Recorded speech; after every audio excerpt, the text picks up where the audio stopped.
that is a timely one. Victor Hugo said, "Nothing is more powerful than an idea whose time has come."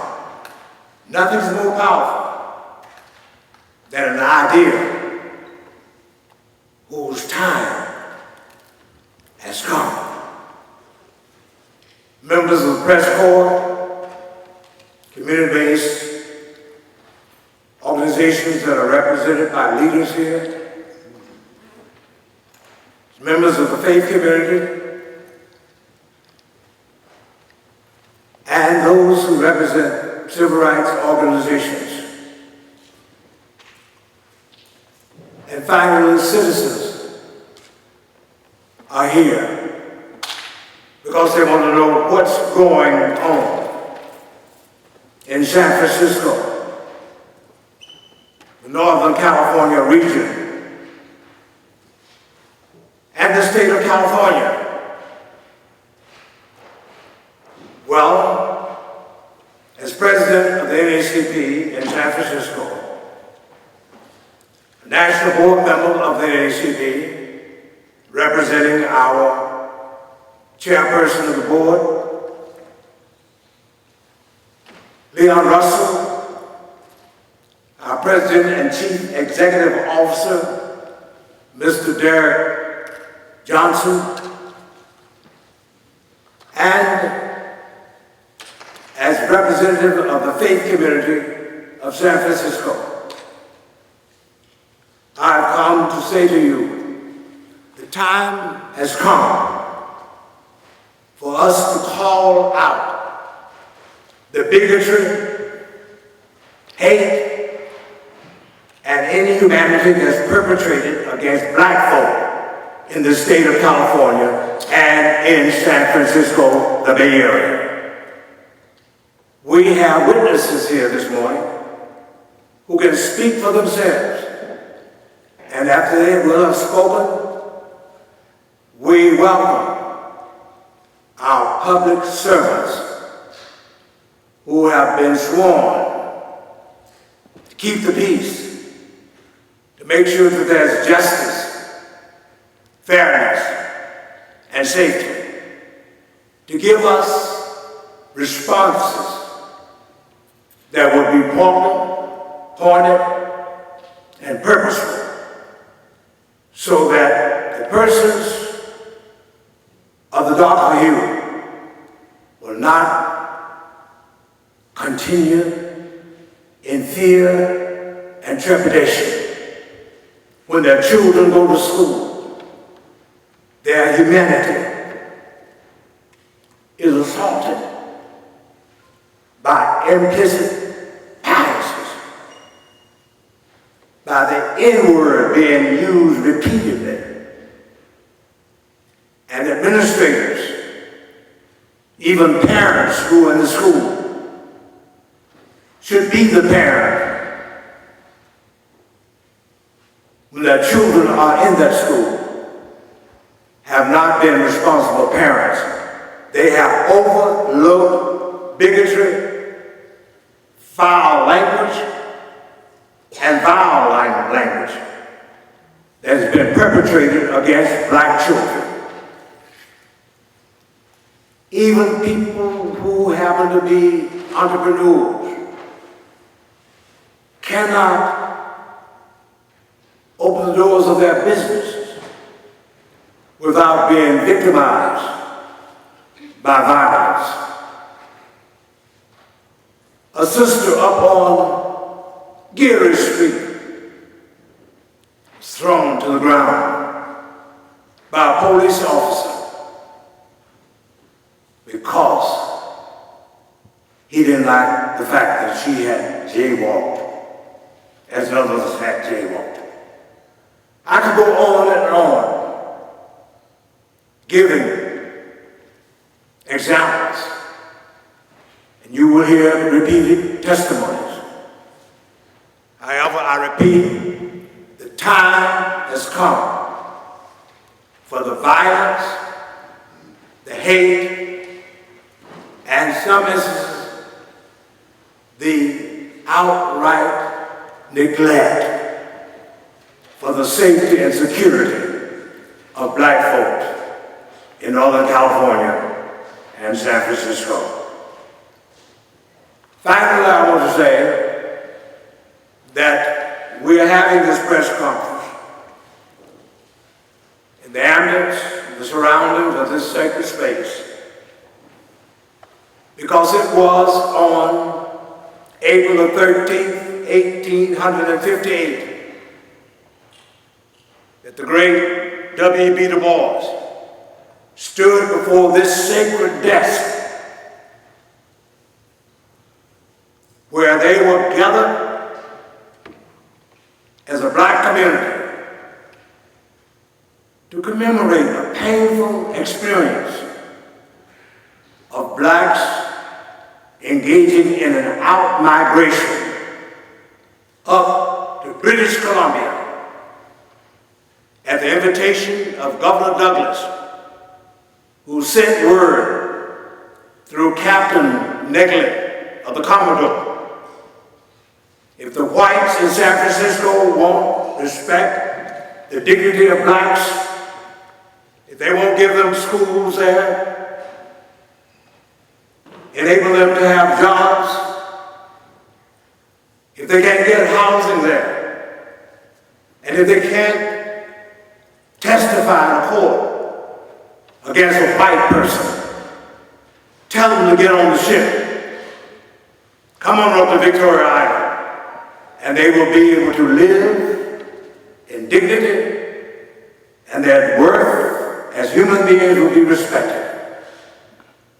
So my friends, we hope today, this time, that this nonsense of meanness being perpetrated against black folks will stop, and we will be able to say, we are free from bigotry, indifference, and lawlessness.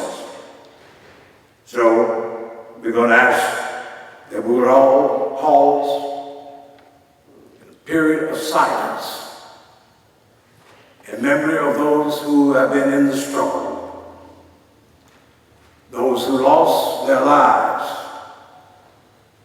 those who died far too soon because there was a lack of medical service for them because of the color of their skin. Let us pause and reflect on the fact that what we are experiencing in San Francisco is very much alive, kicking and doing well in these United States of America because of a backlash that is being perpetrated against the sons and daughters of African descent. Hi, good day. I'm Wendy Drew. So this on Sunday, I was at Cafe Terminus when I received a call from my mom, and like any other time when I'm out and about, I typically, without thinking, I'll pick up the phone and I'll walk out the bar or, the restaurant and chat. This is a typical behavior when I'm out. My mom will call and I'll talk to her. So this is a new environment for me. When I was downtown, picked up the phone, walked out, and while chatting to my mom, this man walks by and calls me the N-word, So I'm born and raised in South Africa. I was born in 1982 in the midst of, apartheid, so discrimination has been racial discrimination has been part of my upbringing because, I was born in just before Nelson Mandela, before the apartheid ended, right? So of course, when he says the N-word, I was like, hold on, Mom. Turn around, I'm like, why are you calling me that? Normally, I mean, in my head, I'm thinking, this is just gonna be like a verbal, like, don't do that again, you know, this is wrong, you can't do that. But instead, he comes and he just starts hitting me. While he's hitting me, at first, I mean, of course, you know, when somebody starts hitting you, you're in shock. And while it dawns like, what, I'm getting beaten here. And so in my mind, I'm like, you can't get away with this. It's one thing, you're getting away with a racial slur. You know, I wouldn't attack you because you called me, you know, you called me the N-word. But I would like to, I mean, in my mind, this is what I'm thinking, right? But you call me the N-word, and then you further start hitting me for asking you why you calling me this. So I was like, this is not gonna, I'm not gonna let you go. You're not gonna get away with such brutality. So I fought back. I pushed him into the liquor store, and with the hopes that, you know, they've got surveillance. So even if he did get away, I could still file a report and he would be, you know, caught. But with the adrenaline, I refused to let him go. I refused to let this perpetrator go, because I was also thinking about the incidents that have been happening around San Francisco against women as well. Because a few months back, a woman walked in to a bar establishment that my twin and I were in, and she was asking the bartender if they have any video surveillance, and she started explaining that she was attacked around the Hague area. So that's what went through my mind. I'm like, she was attacked, but nothing could be done about it. I don't know if anything was done about it, but she's now walking around looking for video surveillance so she can get her attacker.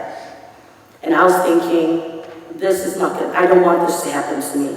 So I'm going to make sure that I'm going to hold him back until the police come.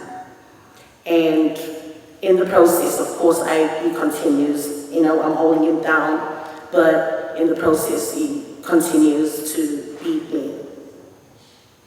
I am thankful that, you know, when he left the liquor store, he ran by, and the people at Cafe Terminus, you know, the patrons and the workers, when they saw me all bloodied up, you know, they were the heroes in this. They got up, you know, I've never seen people get up so fast and run after him and apprehend him. At that time, that's when the police came.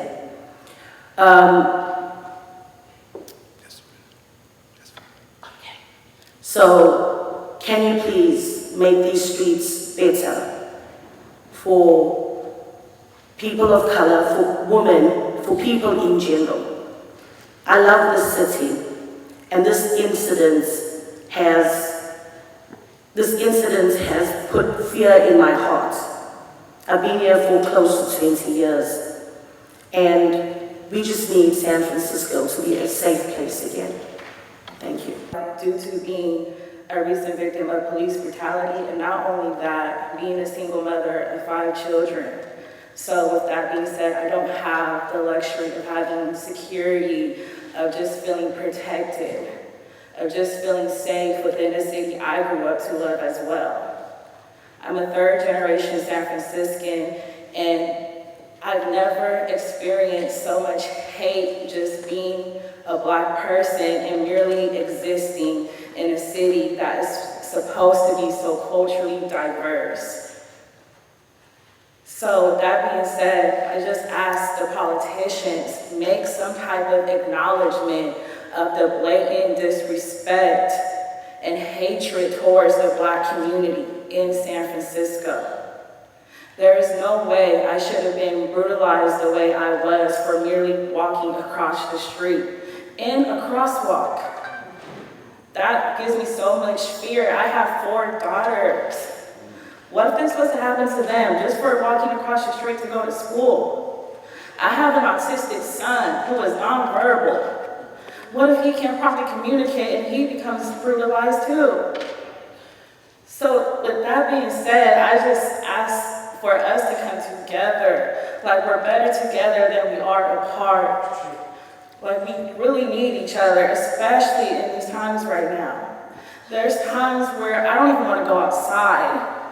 Like, I can't even walk to and from the mall without feeling so tired from my injury.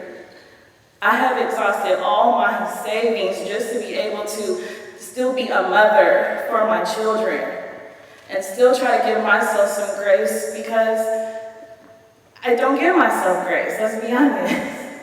And I almost feel bad for even trying to advocate for myself, because I feel like some people might perceive it as, oh, she's needy, she's greedy, she's asking for too much, when really all I've been asking for is help, advocacy, and protection. That's it. And what is it going to take? It shouldn't have to take someone being shot, someone dying for an outcry. Like, where is their prevention? And that should be all of our focus, the prevention from these things continually happening. And that's it. That's all I have to say. I'm actually just going to read something that I wrote so I can stay on track here. Most recently, my daughter and her friends were at a school assembly at their school, and there was a Black artist that was doing a presentation. My daughter and her friend were asking questions of the Black artist. Another friend in the back of them overheard two boys say, "Of course it's the N-words who are asking the questions." So this was brought to the school officials. Two boys were expelled. We were very happy about that. My daughter felt validated in that environment. She felt that her voice was heard. This was in May of 2024, the last school year. When my daughter returned to school last week, one of the boys was back at school with her. This was very distressing for her. This was hurtful. She didn't understand why he was back at the school when he had been expelled. I spoke to the administration. The administration told me that something occurred over the summer. The boy was let back into the school. There was no knowledge given to me or my daughter that this would occur. She did not know, coming to her first day of school, being excited about having her first day of school and being a junior this year in the new year, that she was going to be faced with this person who inflicted her with this verbal hate crime. So I'm going to say this: the children of today will become the leaders of tomorrow. What we teach them now will leave an indelible mark on their futures and generations to come. I am heartbroken for my daughter. How can I teach her to stand up for herself if I allow her to brush aside blatant racism and disrespect? How will she handle these situations in the future? How will she value herself? Being disrespected and called one of the most derogatory names in the Black community, both historically and today, is truly unfathomable. Even more distressing is that her perpetrator faced no lasting punishment. What deepens this sense of disregard is that no one informed us. Now we're in an impossible position. My daughter values her education and understands the challenges of transferring schools during her junior year. She's worked hard at Bentley and worries that her efforts will be wasted if she starts over elsewhere.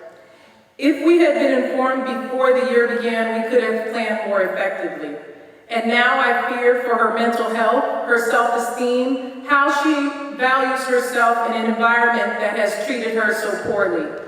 I also fear that racial incidents are escalating. The thought of sending her back to school under these circumstances leaves me with a knot in my stomach. If we do not act now, we risk another generation growing up thinking racial slurs are accepted. Now is the time for schools, public and private, to come together and adopt a standard protocol for addressing verbal and physical hate crimes against our students. Thank you. Good afternoon. I was asked to come here by Reverend Brown. He calls you, you have to show up.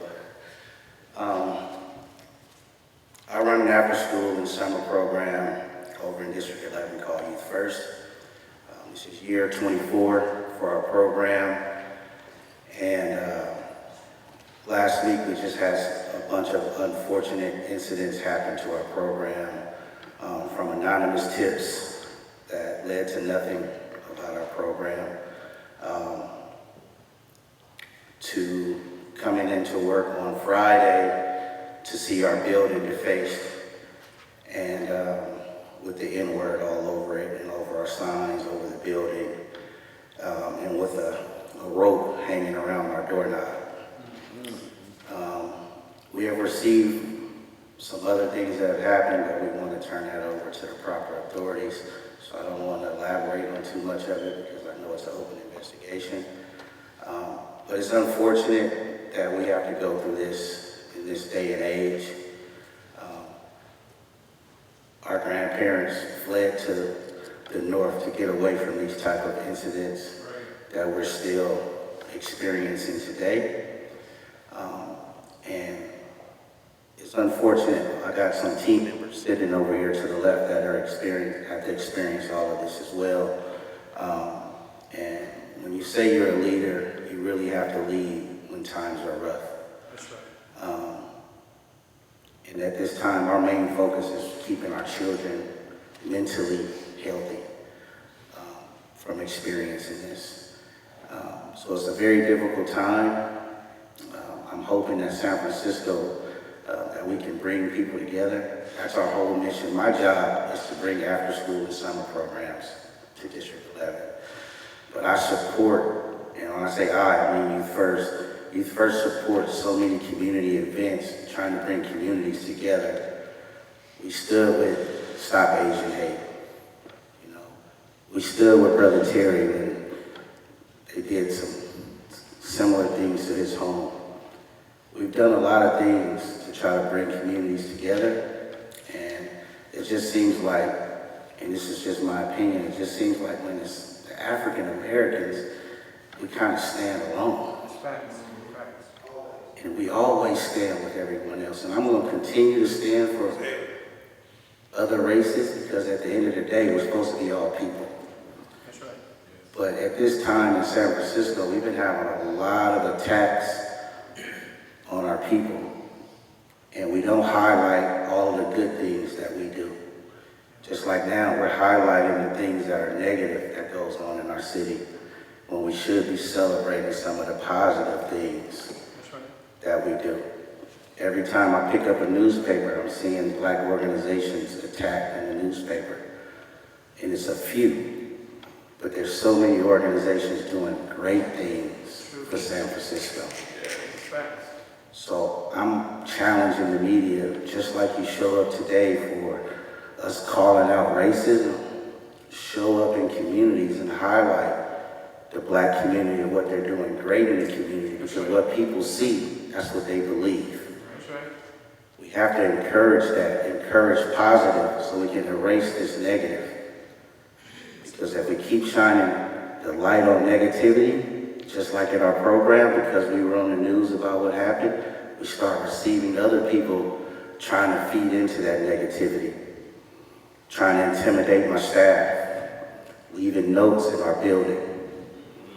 So we need to highlight the positive, keep building community up, and hopefully we can actually make impact on positivity and not the negative part that shines a dark history on San Francisco. And we just want San Francisco to love blacks like they love everybody else. That's right. Because we're not going anywhere.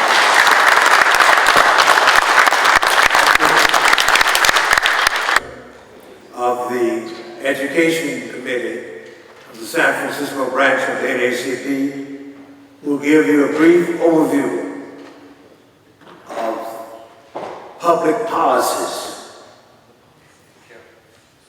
by public policy makers in the educational realm have brought a form of violence and disrespect to our children. Ms. Marshall. Thank you. Good morning. Good morning, Reverend Brown. What an awesome president, right?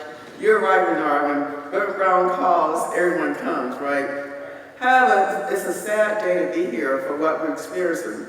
I'm going to first tell you something that happened to me a couple of months ago on a Sunday morning. So on my way to church, and I will admit, I was not in the right lane to go across, but there was nobody else. And all of a sudden, this car came behind me. He was going to make a right turn on 19th Avenue. So he blew his horn, and I said, sorry, I got in my right lane. He turned around, he saw that my face was African-American. He called me the N-word. He called me all kinds of horrible things. Ladies, I know the experience. It does leave you shaken. So I went on to church, told my pastor about it, told Reverend Brown about it. So we have to teach love and peace. Love and peace to our children. Love and peace to each other. In kindergarten, we teach our students, if you're angry with your local friend, count to 10. Learn to say, I'm sorry.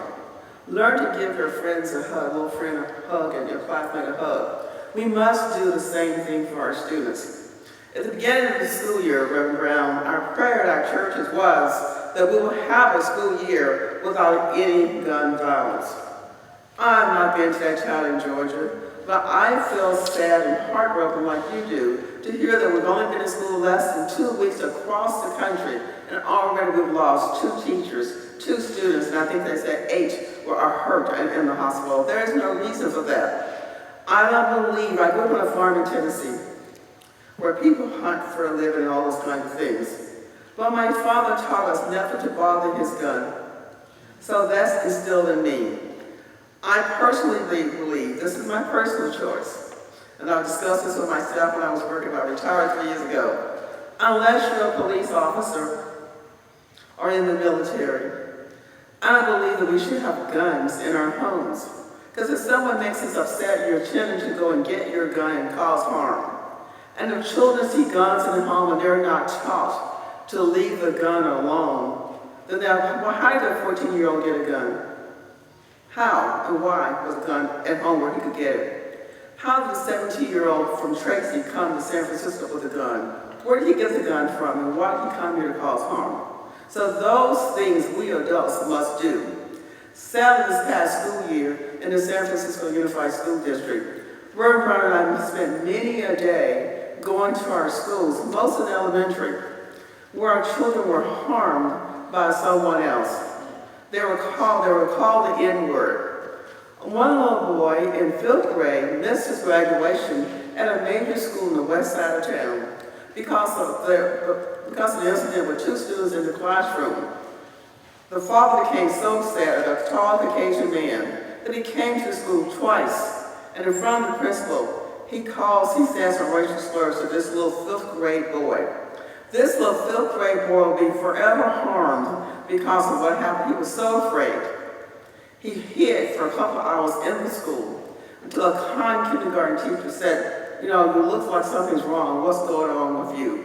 And gave him the support he needed. So it's up to the laws. And we said to Mr. Superintendent, we said to the Board of Education, we must change the laws and go back and teach kindness. We must, the golden rule, do unto others if you have them, do unto you. We must go back and change those. We must go back and change laws. But until laws get changed, what can we do, each of us? Good morning. How are you doing? Have a good day. Many of our children, I'm concerned about black children mostly, but all children, but I'm concerned about black boys. That's my top priority in life, black boys. Because unfortunately, police officers, it's many times when you see our black boys with their pants sagging sometimes, earrings on, talking loud sometimes, you have a wrong perception of them. I only have white son, and I always say to police officers, you are more inclined to shoot my son first and ask questions later. So that's a mindset that we must change. But going back to preschool, to 12th grade, to college and beyond, we must start talking about kindness, forgiving. And I'll tell you, I see our chief is over there, I'll tell you, when you say good morning to someone, it gives them a great time.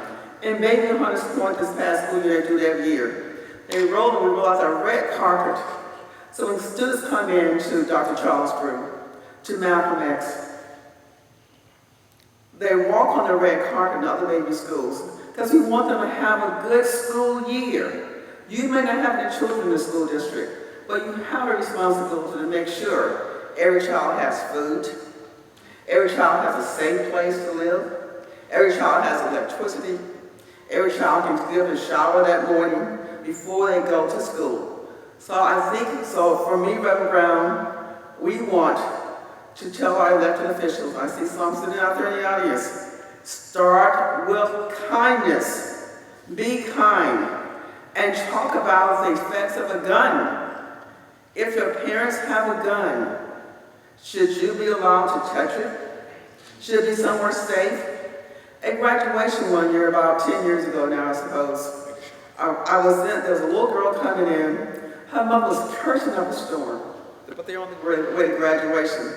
The little girl, at some point I met them. The little girl said to her, Mama, you're not supposed to say those words, are you? The little girl changed her mother's mindset. So all elected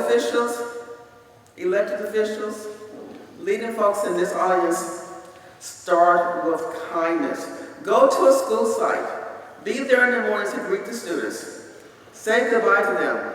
Say have a good day. And continue to support after-school programs like Bernard and all the programs across the district.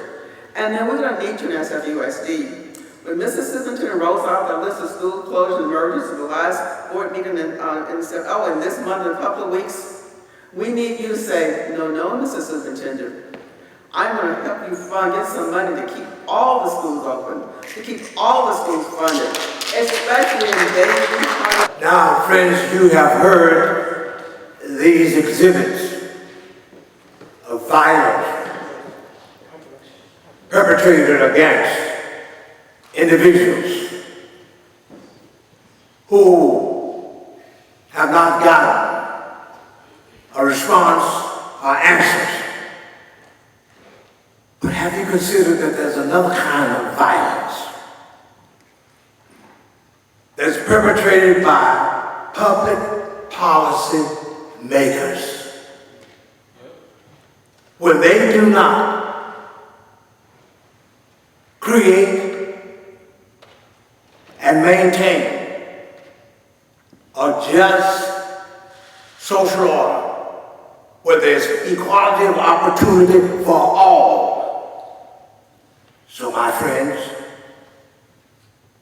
I invite you further to consider that for the State Assembly and the Senate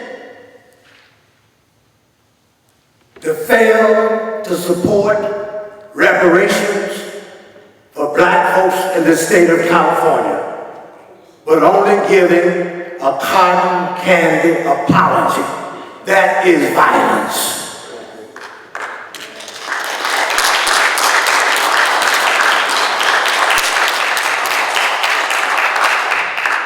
It is violence that saved one person, other than from District 10.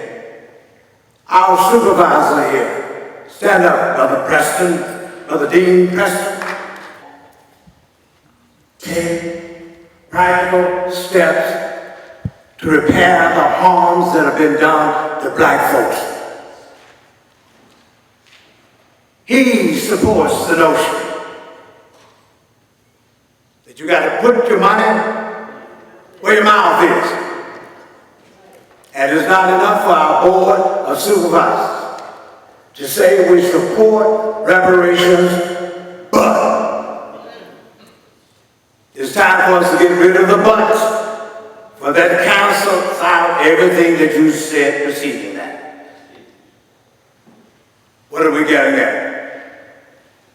We're in a community right here, and we're within spitting distance from the spot that used to be the Harlem of the West, the Fillmore, where black people were living peaceful lives, smiling, engaging in businesses, having fun at the club. But this city has done violence to us. But the Fillmore has not received the bucks and the support like we've given it to other communities who have maintained their cultural enclaves. I know it right about it. That's violence.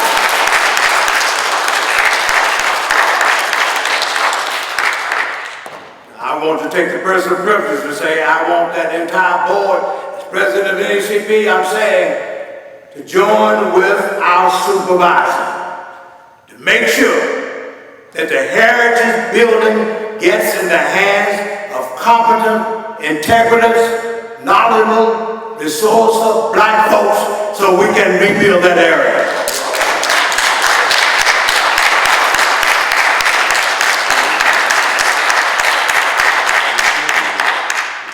Now I know much has been said, but we want to have our presenters to respond and come and say what you feel can and should be done to bring wholeness,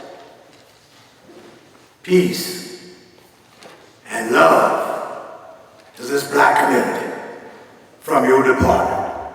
So let us now welcome, to start off, our Chief of our Police Department, Chief William Scott. First of all, let me say thank you to Reverend Brown for bringing us together, and thank you to everybody that took the time to be here. You know, we're here this morning to talk about a very serious thing and a topic that has been in this country for as long as this country has existed, and that's hate. And I just, first of all, want to say, for all the people that have been victims of any hate-related incident or crime, we're going to do everything in our power to make sure that we do our jobs. And I know sometimes these cases are very difficult to solve.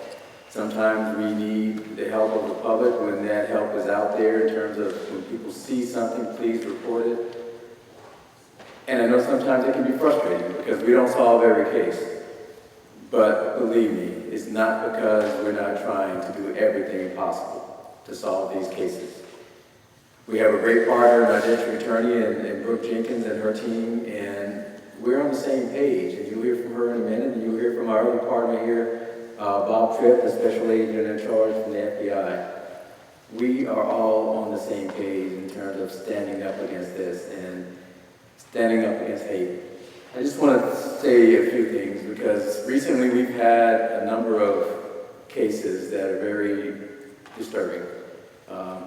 Bernard and what happened at your place is disgusting, and it really should not happen ever, but definitely should not happen in 2024. Right. We had an African-American lady just last week that was attacked and beaten and racial slurs yelled at her during the process of this assault, and that person was arrested, and that case was filed by our district attorney. So we're committed to holding people accountable, and it's really important that you know that. I just want to talk a little bit about how important it is for us to come together in these types of times, because division and divisiveness is never the answer. You know, over the weekend we had a very high-profile incident involving a San Francisco 49ers player, and a friend of mine just happened to be looking at the news coverage on the internet, And there were some very derogatory remarks about the fact that we have an African-American mayor, an African-American district attorney, and an African-American police chief. Quite honestly, it was disgusting. Because it's that type of hate and that type of craziness and nonsense that fuels exactly what we're talking about. What happened to Mr. Monroe, and what happened to so many people. What happened to Mr. Williams a couple months ago. When we let these things go unchecked, even if it's just rhetoric and talk, it leads to bigger and worse things. We have to stand up against it. We have to stand up against it. The color of my skin should not matter. The color of the DA's skin should not matter. If a person is LGBTQ+, it should not matter. If a person is Muslim, it should not matter. We live in a country where everybody should be able to do whatever they want to do and be whoever they want to be, as long as they do it peacefully. As long as they're not hurting somebody else to promote whatever their values are. We have to stand up against this, and we have to do it together. The police department, we have a job to do. And that job is not always easy, and sometimes we don't get the results we want, but we will never stop trying to fight for justice and fight for making sure people are held accountable. Our ask, and my ask, is that we stand together. We stand up against hate, we stand up against violence, we stand up against gun violence, we stand up against the things that are tearing down the fabric of our very community that we're here to protect. We have to. Because if we don't do it, who will? So again, I want to thank Reverend Brown for putting this together, because it has brought us together. And that's what we need to get through any hard times. We need to be together as a people. We need to be together as a community. That's right. Doesn't mean we all see the same things eye to eye, but we have to respect those differences, because it is those differences that makes this city, this state, and this country special. Because we are different, and we all bring something different to the table. So let's respect that, let's honor that, and let's protect that as a community. From our Federal Bureau of Investigation, the FBI. Come on up, my brother, and give us your name and your introduction.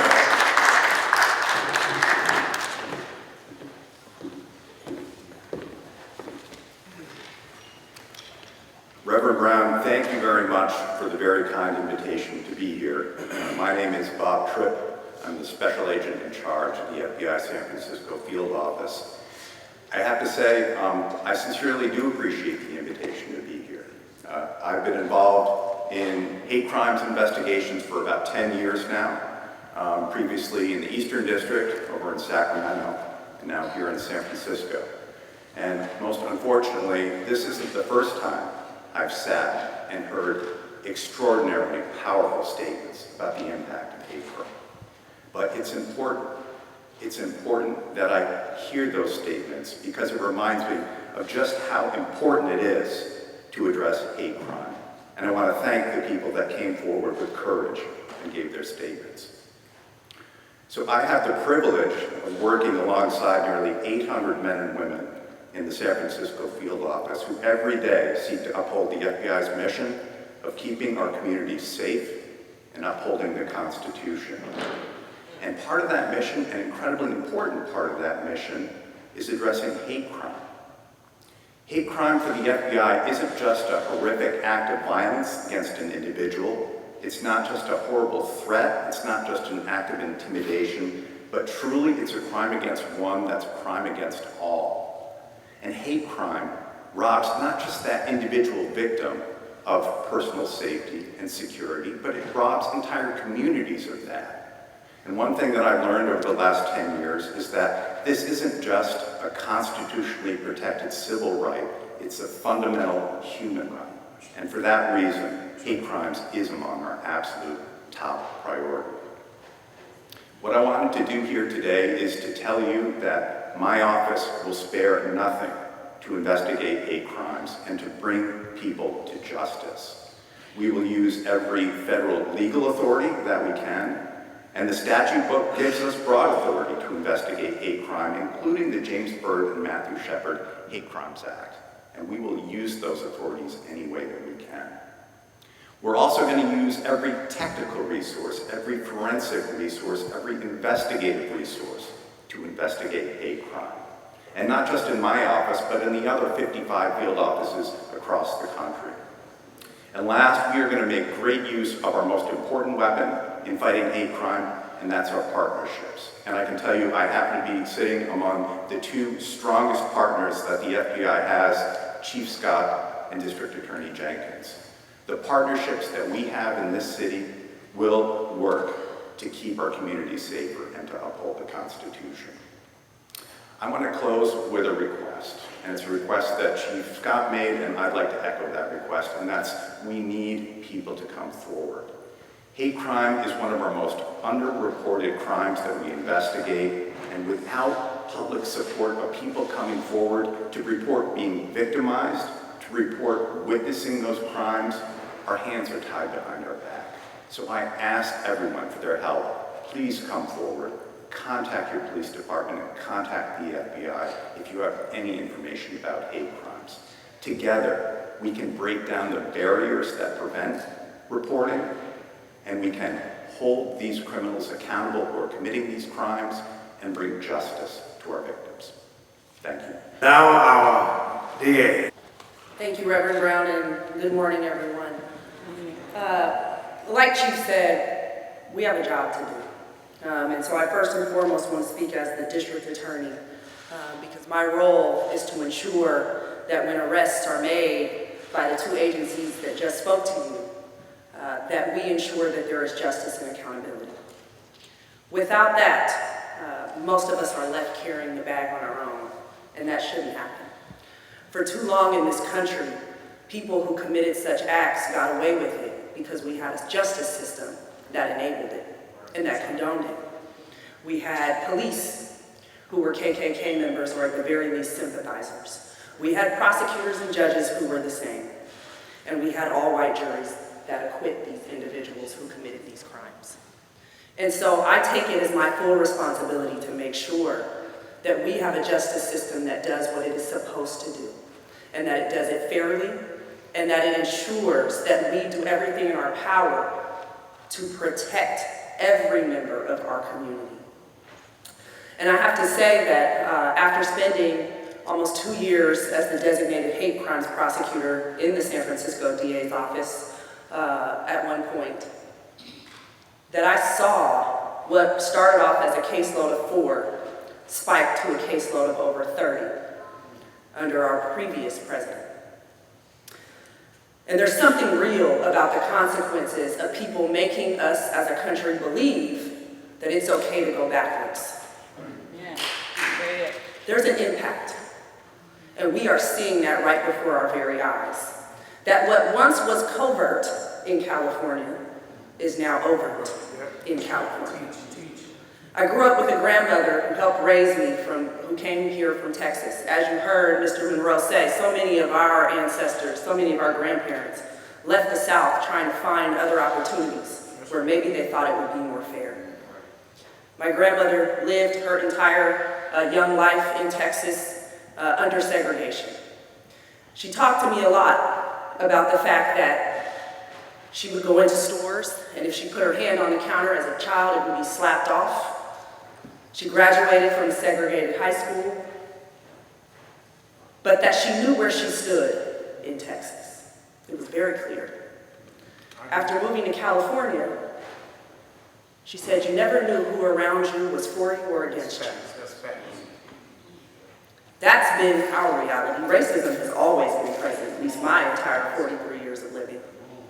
And I grew up in the Bay Area, but it's always been covert. And what we are seeing now is people reverting back to what they believe is the new great America, I guess. And it is our job, yes, to come together, and thank you, Reverend Brown, to make sure that we call it out, that we ensure that there's accountability for it when it crosses the criminal line, but also that we remind each other that we must do better. I'm raising 2 black children in this city. And I pray to God that this is not going to be the beginning of a new reality for their lives. I said the other day when Youth First was vandalized, that wasn't just an attack upon a man. That was an attack upon our children. It was, and I made clear it was a hate crime, but it was an attack upon our children. That's where we're at.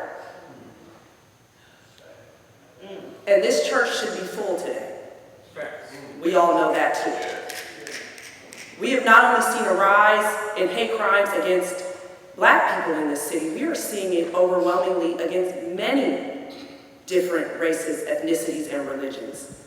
This is becoming the culture of San Francisco.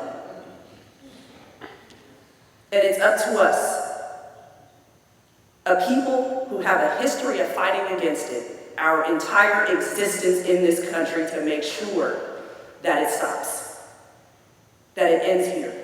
And so I stand with you.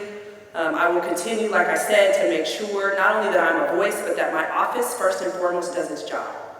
And I'll continue to work with my 2 great partners over there who make sure that we do everything we can to protect members of this city and of this community. And so I thank you. I do encourage people to report. Make sure that people are saying what's going on. Speak up. And I implore the media to continue to push these stories forward, because people have to know the reality of what's going on. Because it's easy for people to pretend like it's over when it never stopped in the first place. Thank you. Good afternoon, everyone. God is good.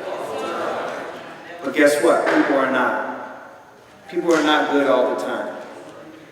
And when I got a call the other morning from my friend Bernard, my heart broke. Last week, sent me photos of a children's center that had been defaced with vile racist language. But let me give you a little bit of the background of that. It started 2 days prior.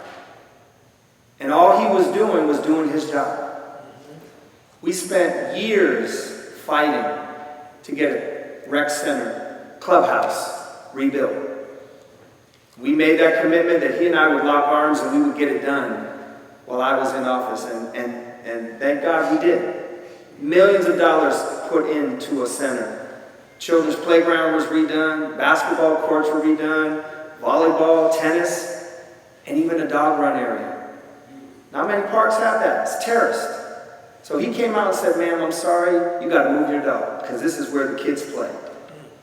And next thing you know, he's having the N-word hurled at him.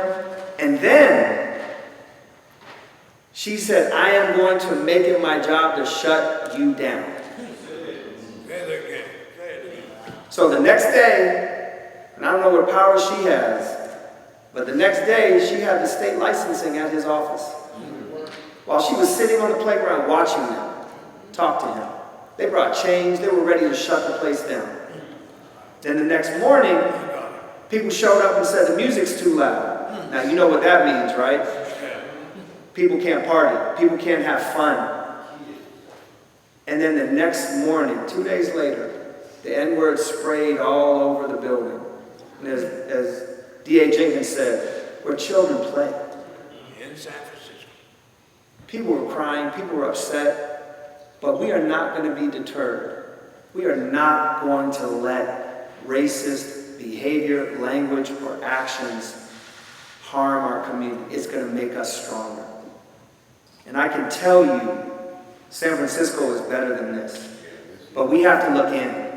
We have to accept that, yes, the statistic is black people in the black community have the highest rate of hate crimes committed against them.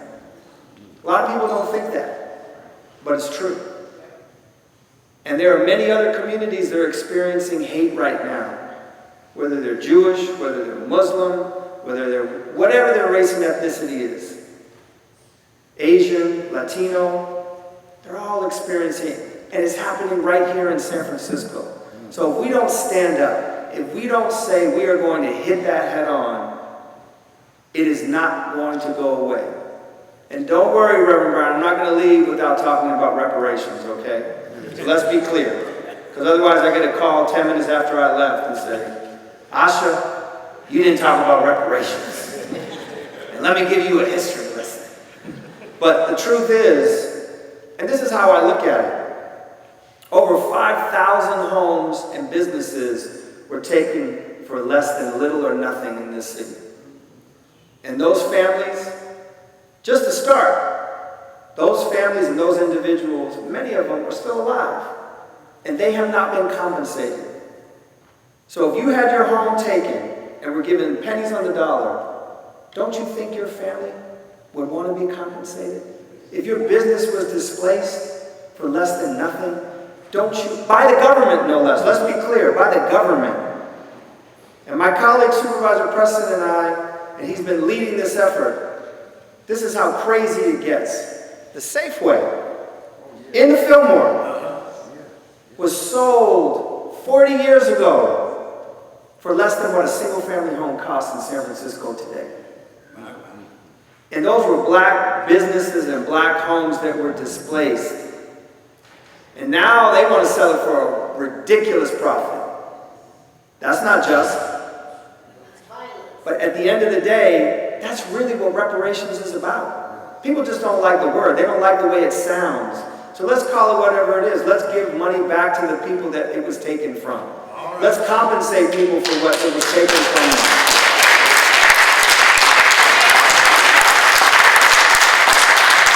I think it's pretty straightforward.